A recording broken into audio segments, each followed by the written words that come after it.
ఈ 5 చోట్ల నోరు మూసుకొని ఉండండి. లేకపోతే మీరు ఊహించనంతగా నష్టపోతారు.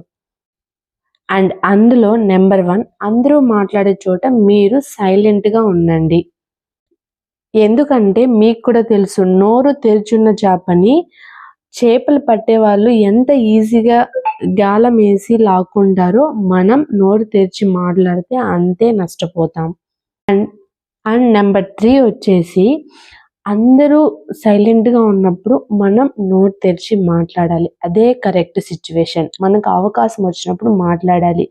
వాళ్ళ తప్పులను ఎత్తి చూపామే కనుకో, మొదలుపెట్టామనుకో వాళ్ళు మనకన్నా పవర్‌ఫుల్‌గా మాట్లాడతారు. కాబట్టి సైలెంట్‌గా ఉన్న చోట సైలెంట్‌గా ఉండాలి. మాట్లాడాల్సిన చోట మాట్లాడాలి.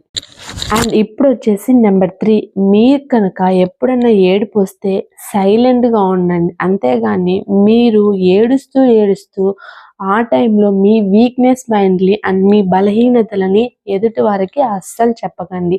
ఒకవేళ అలా చెప్తే ఏం జరుగుతుందంటే మనం జనాల దృష్టిలో ఒక బలహీనతగా మారిపోతాం. కాబట్టి మన బలహీనతను వాళ్ళకెప్పుడు తెలియచేయకూడదు.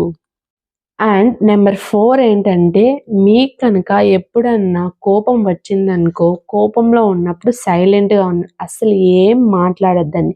ఎందుకంటే కోపంలో ఉన్నప్పుడు ఎదుటోడు శత్రువుడా, మిత్రువా అనేది మనం రాక్షసంగా ప్రవర్తిస్తాం. కాబట్టి మనకి ఎంత కోపం వచ్చినా కంట్రోల్ చేసుకొని సైలెంట్‌గా ఉండడం ద బెస్ట్ అని నేను చెప్తాను.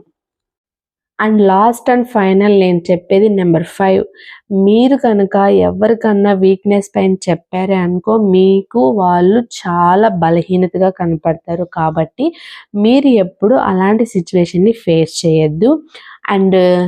అండ్ మిమ్మల్ని ఎవరైనా ఇన్సల్ట్‌గా చూసారనుకో వాళ్ళతో అస్సలు వాదించకండి. ఎందుకంటే మనలో ఉన్న ఎనర్జీ అంతా వేస్ట్ అయితది. వాళ్ళకి మాటలతో కాదు చేతలతో సమాధానం చెప్దాం. అంతే కదా! మీరేమంటారు? నేను చెప్పినవన్నీ కరెక్ట్ అనుకుంటే కామెంట్ సెక్షన్‌లో యెస్ అని కామెంట్ చేయండి. ఇంతవరకు వీడియోని చూసారు కాబట్టి ఒక చిన్న లైక్ అయితే చేసేయండి.